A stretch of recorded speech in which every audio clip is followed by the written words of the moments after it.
말씀이 육신이 되어, 이런 제목으로 함께 말씀 나누겠습니다. 우리 성도 여러분, 2020년 새해가 시작되었는데 어떤 새해 결심하고 계십니까? 어떤 새해 소망이 있으십니까? 저도 한 가지 결심을 했는데요, 이제 한참 이 피부에 관심을 가질 나이가 된 것 같습니다.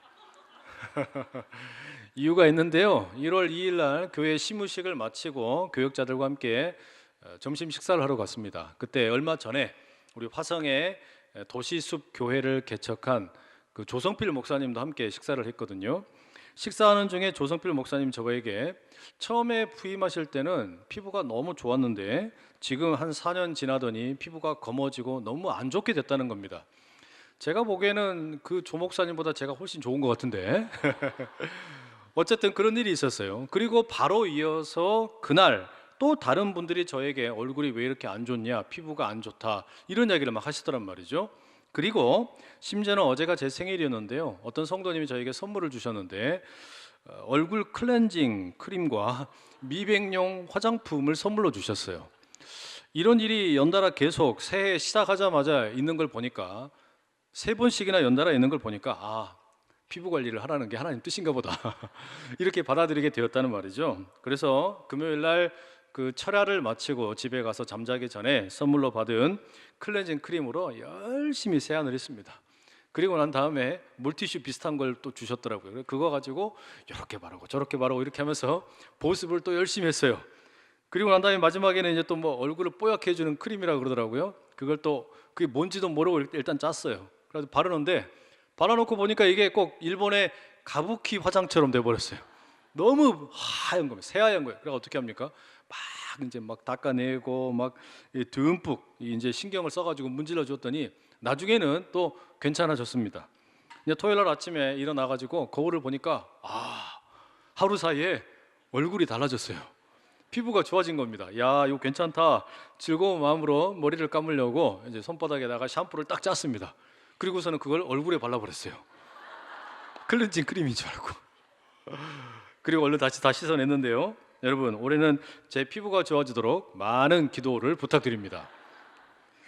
성도 여러분, 저에게는 뭐 피부 관리하는 거 이거는 뭐 그냥 가벼운 마음으로 드린 이야기고, 사실 가슴 한켠에 뜨거운 열정처럼 타오르는 진짜 기도 제목은 따로 있죠. 진짜 마음의 소원은 따로 있습니다. 송구영신 예배 때 말씀드린 것처럼 우리 교회가 도시의 영성을 새롭게 하는 교회가 되는 것입니다. 우리 교회가 위치한 안산, 시흥, 화성, 그리고 인근의 도시에 어떻게 하면 그 어떤 이 영적인 흐름을 바꿀 수 있을까?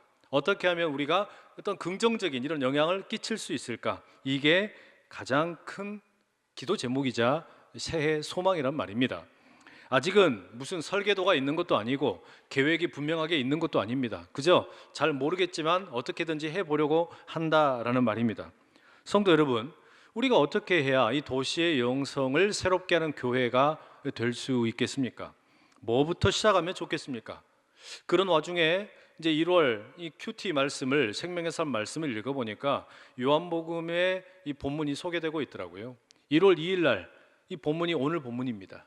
요한복음 1장의 14절에서부터 18절까지가 1월 2일 날에 해당하는 큐티 말씀이었어요.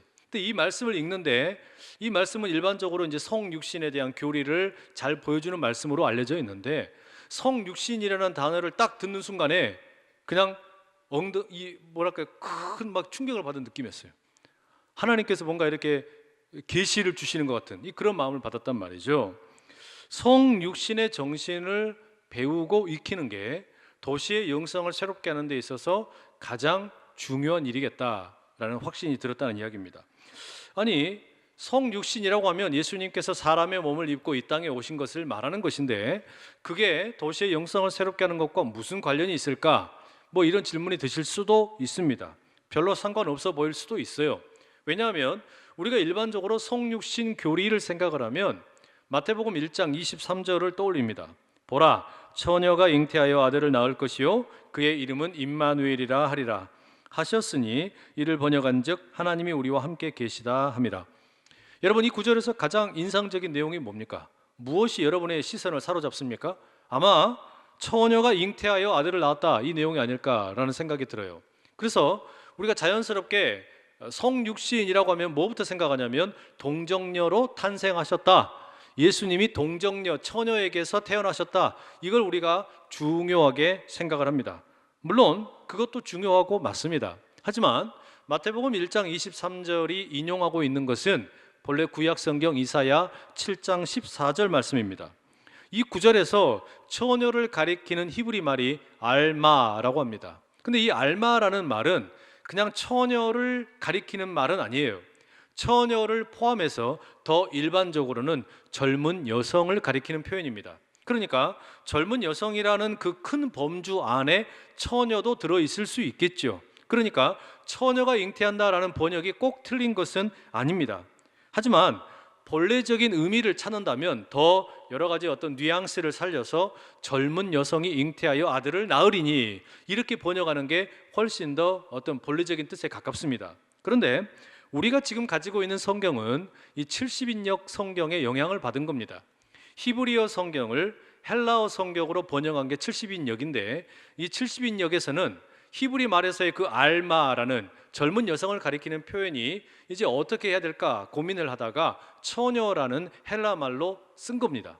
그래서 그게 오늘 우리 성경에 이제 그대로 반영이 되어서 처녀가 잉태하여 아들을 낳았다 이렇게 되었다는 말이죠. 제가 여러분 무슨 이야기 하고 싶은 거냐면 성육신이라고 하는 것, 예수님이 사람의 몸을 입고 이 땅에 오신 것, 그 성육신에 있어서 동정녀 탄생이 핵심이 아니라는 이야기예요. 동정녀 탄생도 중요한 의미가 있을 수 있겠지만 이보다 훨씬 더 중요한 의미가 성육신의 사상 가운데 들어있습니다. 특히 우리가 올해 표어처럼 도시의 영성을 새롭게 하는 교회가 되기를 원한다면 이 성육신의 정신을 바로 알고 익히는 게 너무나 중요합니다. 자, 성육신이라는 게 뭡니까? 적어도 요한복음이 소개하고 있는 내용에 비추어 보면 이것은 참 중요합니다. 어떤 의미에서 중요하냐면 이 사도 요한이라고 하는 요한복음의 저자는 마태나 또는 누가복음의 저자들과 달리 이 성탄절 이야기의 구체적인 어떤 디테일을 좀 몰랐을 수도 있겠습니다. 무슨 말인 거 아니? 이 요한복음에는 마리아도 나오지 않고 요셉도 없습니다. 별도 없고 천사도 없고 베들레헴도 없고 마구간도 없고 목자들도 전혀 언급이 되지 않습니다. 그러나 요한복음에는 예수님이 태어나신 이야기, 성육신의 핵심을 훨씬 더 풍성하게 보여줍니다. 하나님이신 예수님이 사람의 몸을 입고 이 땅에 오셨다라고 이야기하는데 바로 거기에 대한 어떤 핵심적인 내용을 1절에서 13절에 우리가 읽지 않았지만 잘 들려줍니다. 이걸 간략하게 요약을 한다면 저널리즘의 기초라고 할 수 있는 언제, 어디서, 무엇을, 어떻게, 왜 이런 어떤 육하 원칙에 따라서 우리가 살펴볼 수가 있어요. 제일 먼저 무슨 일이 벌어졌냐? 요한복음 1장의 1절 이하의 내용에 소개되는 내용은 태초에 하나님과 함께 계셨던 그리고 천지를 창조하셨던 말씀이신 예수님이 육체를 입으시고 이 땅에 오셨다라는 겁니다. 물론 여러분 하나님께서는 이전에도 사람들과 다양한 관계를 맺어 오셨습니다. 예를 들면 언약을 통해서 율법을 통해서 사사들이나 또는 왕들이나 예언자들을 통해서 이 땅의 인간의 역사 가운데 개입하시고 또 관계를 맺으셨습니다. 그런데 지금 요한복음이 들려주는 신약성경이 이야기하는 성육신이라는 건 뭡니까? 이제 하나님께서 직접 이 역사 속에 들어오셨다는 이야기예요. 다른 누군가를 통해서가 아니라 그게 언약이든 율법이든 사람들 어떤 사사나 왕이나 예언자가 아니라 하나님이 직접 이 땅에 찾아오셨다는 겁니다. 그것도 사람의 모습으로 오셨다는 거예요. 그리고 친히 사람들의 역사 가운데 들어오셔서 무언가 일을 행하러 오셨다라는 겁니다. 자, 그러면 왜 오셨습니까? 그 이유는 요한복음을 보면 세상이 어둠에 갇혀 있기 때문입니다. 어두운 세상은 빛이 필요합니다. 그래서 예수님께서 이 땅에 오셨다라는 것이죠. 요한복음 1장 5절 이렇게 말씀합니다. 빛이 어둠의 빛이 돼 어둠이 깨닫지 못하더라. 예수님께서 빛으로 어둠 가운데 갇혀있는 세상을 구원하러 오셨다라는 말씀입니다. 자, 그러면 이 빛은 누구를 위해서 오신 걸까요? 우리 모두를 위해서 오신 겁니다. 물론 방금 읽어드린 5절의 말씀처럼 어둠 속에 있는 수많은 사람들이 빛으로 오신 예수님을 알아보지 못했습니다. 예수님이 어떤 분인지를 깨닫지 못했다는 이야기예요. 그러나 예수님께서는 분명하게 누구든지 12절 말씀처럼 영접을 하는 자, 곧 그 이름을 믿는 자들에게는 하나님의 자녀가 되는 권세를 주시기 원한다는 겁니다. 그러니 이 예수님이 이 땅에 오신 성육신의 사역은 우리 모두를 위한 초청장입니다. 우리 모두를 위한 선물이라는 것이죠. 그리고 마지막 질문, 도대체 그러면 이 일은 언제 어디에서 일어나는 것이냐?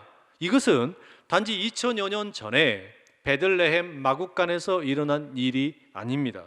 오히려 요한복음의 관심은 예수님께서 이 땅에 사람의 몸을 입고 오신 것을 성탄절의 의미로, 성육신의 의미로 보여주는 것보다 우리 모두가 누구든지 영접을 하게 되면, 예수님을 영접하게 되면 하나님의 자녀가 되는 권세를 받는다 그랬는데, 그것을 기념하는 날이 오히려 훨씬 더 중요한 성탄의 의미라는 겁니다. 그게 성육신의 더 중요한 의미라는 거예요. 그러니 언제 어디에 오시는 거냐? 지금 여기에 예수님이 오신다라는 거예요. 지금 여기에 우리 예수님께서 찾아오신다라는 것이죠. 바로 그게 요한복음 1장의 1절에서 13절의 대략적인 내용입니다. 그리고 오늘 우리가 이제 14절의 말씀부터 함께 읽었죠. 14절 이렇게 시작합니다. 말씀이 육신이 되어 우리 가운데 거하심에 우리가 그의 영광을 보니 아버지의 독생자의 영광이요 은혜와 진리가 충만하더라. 여러분, 이 14절의 말씀은 참 아름다운 말씀이에요. 왜냐하면 1절에서 13절에 나왔던 언제 어디서 누가 무엇을 어떻게 왜, 이 하나님께서 사람의 몸을 입고 이 땅에 오신 이 이야기를 한 장의 그림으로 보여주는 내용이 담겨 있기 때문입니다. 성육신이 무엇인지를 한 구절 속에 제대로 표현을 하고 있어요. 그 핵심 속에 뭐가 들어있냐? 두 개가 들어있습니다. 말씀이 육신이 되심, 그리고 우리 가운데 거하심. 이게 말하자면 이 성육신의 핵심이라고 말할 수 있습니다. 우리가 흔히 성육신 그러면 말씀이 육신이 되신 것만 생각을 하는데, 성경 말씀에 의하면 그것과 함께 뭐도 필요하냐면 우리 가운데 거하심도 같이 있어야 돼요. 이게 진짜 성육신의 의미라는 이야기입니다. 아마 그래도 실감이 잘 안 나실 거예요. 그래서 두 가지 이야기를 들려드리려고 그러는데, 먼저는 사진 한 장을 보여드리겠습니다. 여러분, 이 사진은 얼마 전에, 오래전에 개봉했던 트로이라는 영화에서 브래드 피트가 맡은 역할 아킬레우스의 사진입니다. 이 아킬레우스는 우리가 흔히 그 발목의 힘줄을 가리키는 아킬레스건의 어원이 되는 인물이죠. 그런데 이 아킬레우스라는 이 신화적인 인물은 본래 바다의 여신이었던 테티스와 푸티아의 왕이었던 펠레우스 사이에 태어난 아들입니다. 그러니까 그 이 출신을 보면 엄마는 여신이고 아빠는 왕이에요. 사람입니다. 그러니까 신과 인간이 만나서 태어난 게 아킬레우스입니다. 신화적인 이런 존재들 많이 있죠. 그런데 이런 어떤 신화적인 존재로 신과 인간이 만나서 태어난 존재이기 때문에 어마어마한 능력이 있습니다. 특히 아킬레우스 같은 경우에는 전쟁을 너무 잘했어요. 싸움을 너무 잘하는 거예요. 전쟁에 나가면 지는 법이 없습니다. 늘 이깁니다. 물론 마지막에는 자신의 그 발목의 힘줄이 어떤 그 화살에 의해서 관통을 당해가지고 힘을 잃어버리죠. 그리고 결국 죽임을 당하기는 하지만, 그러나 분명한 건 뭐냐면 신과 인간이 만나서 태어난 어떤 인물, 우리가 가지고 있는 신화적 세계관에 보면 엄청난 능력을 가지고 있는 것으로 묘사가 되곤 합니다. 또 한 가지 이야기를 드리겠는데요. 단군 신화입니다. 여러분, 단군 신화 너무 잘 아시죠? 단군 신화는 환웅이라는 천상의 존재가 아버지였던 환인에게 저 땅에 내려가서 사람들과 함께 살고 싶습니다 허락을 구하지요. 그러자 아버지의 허락을 받고 환웅이 이 땅에 내려오게 됩니다. 그런데 바로 그 환웅에게 호랑이와 곰이 찾아와서 사람이 되고 싶다 말씀을 요청합니다. 사람이 될 수 있는 방법을 가르쳐 달라고 하죠.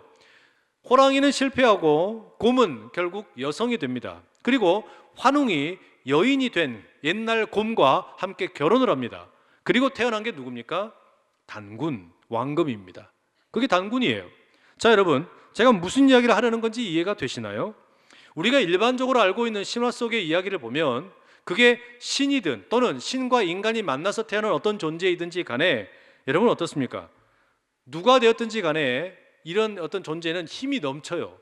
능력이 많습니다. 어마어마한 능력이 있어요. 왕으로 태어나든지 아니면 나라를 세우든지 아니면 전쟁을 잘하든지 돈이 많든지 뭐 그런 모습입니다. 그리고 제가 아는 한은 신이 인간이 되는 경우는 없어요. 신이 직접 인간이 되는 경우는 없습니다. 다만 신이 인간이 될 수가 없어서 이 땅에 놀러 오는 경우는 있습니다. 아니면 신이 인간을 사랑해서 함께 사랑을 나누고 뭐 자녀를 출산하는 경우는 있습니다.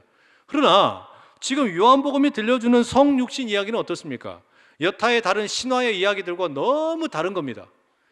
하나님께서 신이 직접 사람이 되셨다는 겁니다. 신이 사람이 되셨다. 우리와 똑같은 사람의 몸을 입고 이 땅에 오셨다라는 겁니다. 여러분, 이것만 해도 다른 신화적인 이야기들과 비교해보면 파격입니다. 그런데 더 큰 놀라운 일이 뭐냐? 이렇게 사람의 몸을 입고 오신 하나님이신 예수님이 무슨 엄청 대단한 능력이나 권력이나 돈이나 왕이 되려고 오신 게 아니라는 이야기입니다. 너무나 초라하고 별 볼 일 없는 어린 아이의 모습으로 이 땅에 오셨어요. 엄청나게 무슨 뭐 이런 능력 있는 신들이 이 땅에 올 때는 처음부터 장성한 모습으로, 능력 있는 모습으로 이렇게 오잖아요. 그런데 우리 예수님은 누군가가 돌봐주지 않으면 살 수 없는 어린아이의 모습으로 이 땅에 오셨다라는 말입니다.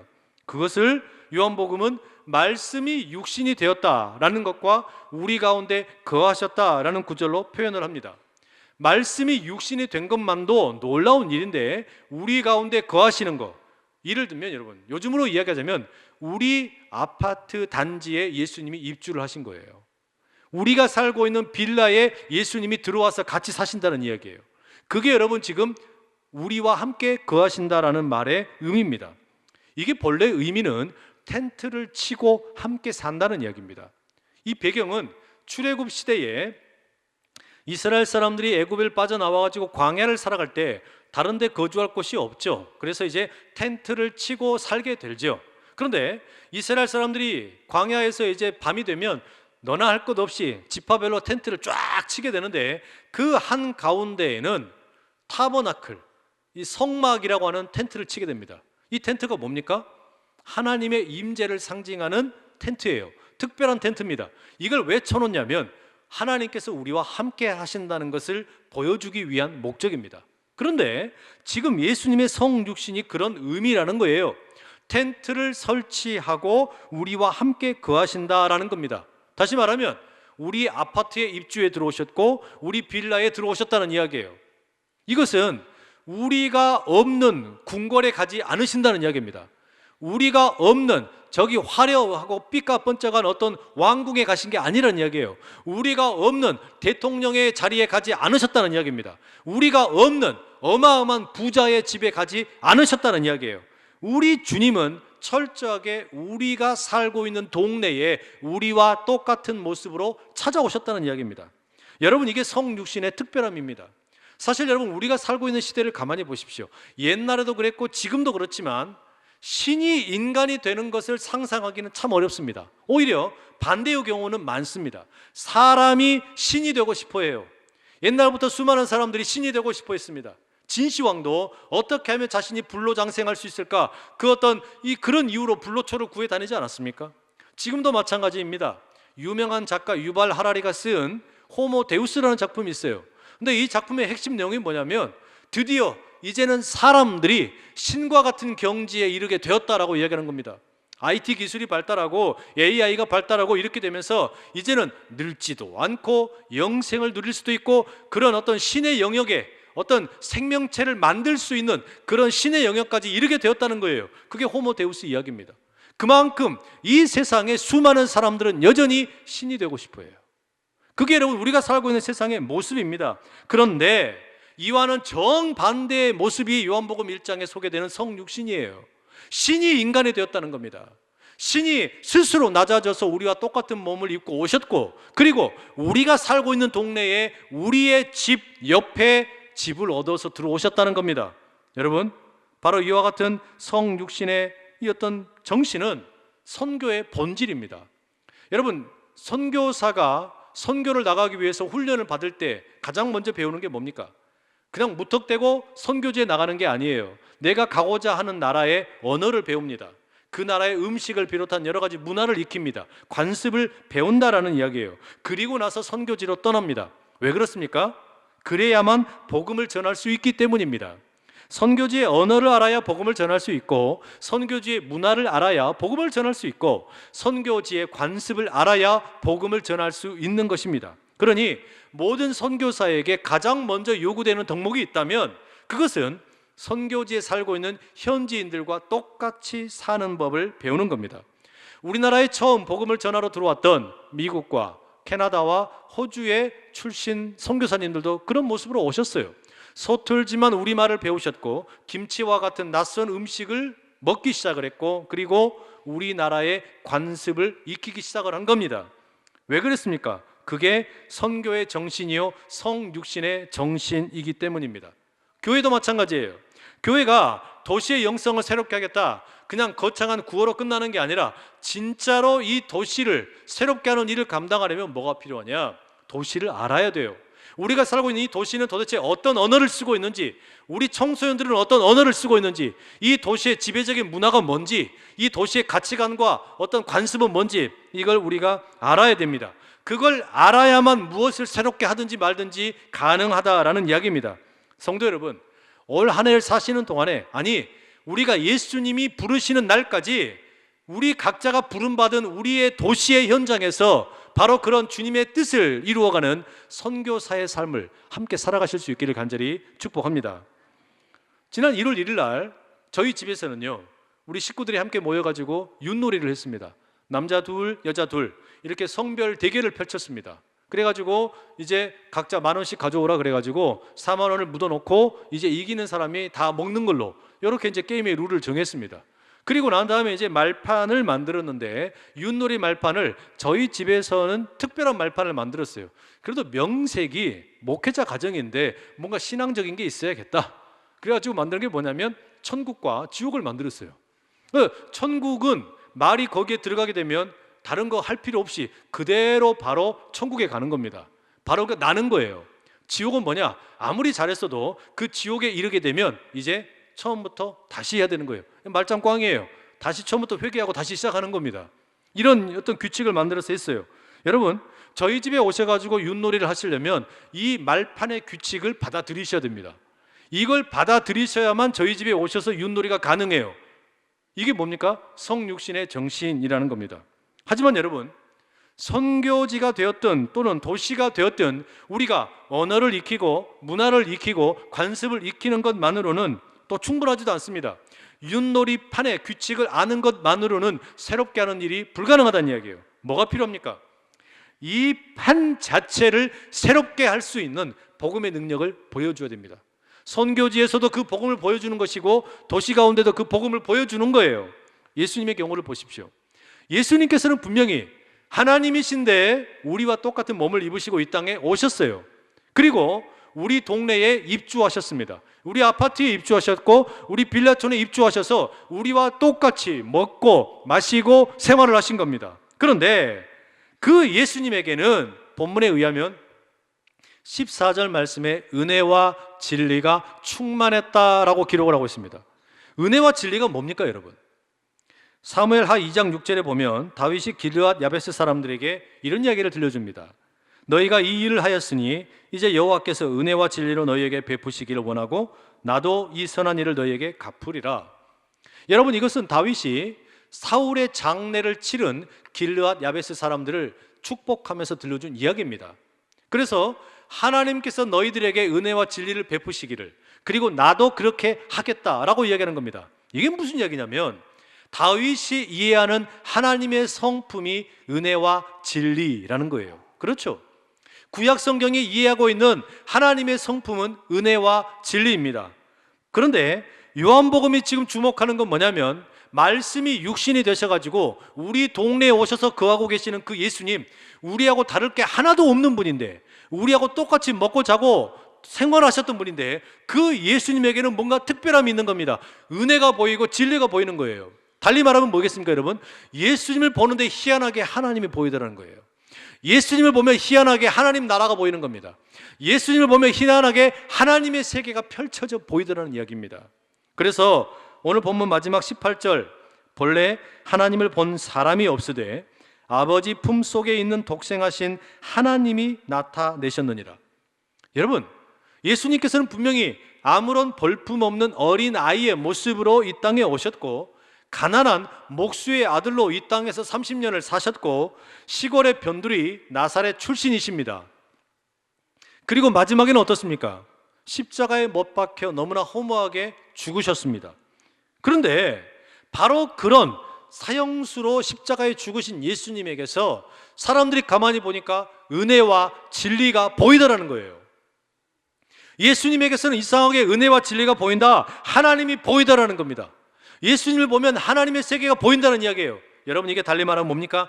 판을 뒤집는 사건이 일어났다는 이야기입니다. 분명히 우리와 같은 모습으로 이 땅에 오셨고 우리와 똑같은 모습으로 사셨지만, 예수님은 이 세상의 어둠에 그대로 동화되지 않으셨다는 이야기입니다. 어두운 세상 가운데, 썩어진 세상 가운데, 문제 많은 세상 가운데, 세상에 문제 많으니 나도 문제 많은 세상 그대로 따라 살아야겠다, 세상의 모습에 동화되어서 나도 어둠이 되어야겠다, 이렇게 살지 않으셨다는 이야기예요. 그러면 어떻게 하셨습니까? 예수님께서는 죄에 의해 지배당하는 세상에 판을 뒤집으셨습니다. 죽음에 의해서 벌벌 떨고 있는 세상에 판을 뒤집으신 거예요. 힘과 권력에 의해서, 돈에 의해서 지배당하고 있는 이 세상에 판을 뒤집으셨습니다. 어둠이 지배하고 있는 이 세상에 판을 뒤집으시고 빛을 비추셨다는 겁니다. 우리 주님은 그렇게 말씀이 육신이 되셔서 우리 가운데 함께 거하셨지만, 우리가 살고 있는 세상의 모습을 따라가지 않으셨다는 거예요. 그 세상에 동화되지 않으시고 어둠에 물들지 않으시고 빛으로 세상을 이기셨다는 이야기입니다. 그래서 16절에 뭐라고 이야기합니까? 우리가 다 그의 충만한 데서 받으니 은혜 위에 은혜로라. 무슨 이야기겠어요? 영접하는 자에게는 다 하나님의 자녀가 되는 권세를 주신다 그랬는데, 그러니 예수님을 영접한 우리들에게는 예수님에게 가득한 그 은혜와 진리가 우리들에게도 덩달아서 임하게 되더라는 이야기입니다. 그게 은혜 위에 은혜를 경험한다는 이야기예요. 우리는 모두 다 예수님을 영접했기 때문에 하나님의 권세, 하나님의 자녀가 되는 권세를 누리고, 그리고 우리는 이미 은혜 위에 은혜를 듬뿍 받은 존재인 줄로 믿습니다. 여러분, 이 한 해 동안에 그 은혜 위에 은혜가 여러분 가운데 가득하시기를 더욱 특별히 축복합니다. 그럼 여러분, 우리가 은혜 위에 은혜를 그렇게 듬뿍 받았다면 우리가 어떻게 살라는 이야기냐? 우리 보고 도시의 영성을 새롭게 하는 그런 삶을 살라고 우리 주님이 은혜 위에 은혜를 주신 겁니다. 비록 우리가 도시에 살고 있고 도시의 어떤 그 언어를 알고 있고 문화를 알고 관습을 알고 가치관을 알지만, 도시의 그 어떤 어두운 모습에 그대로 물들지 말고, 도시의 어떤 향락 속에 빠져들지 말고 이것을 오히려 뒤집어 엎는 역사를 우리한테 하라는 거예요.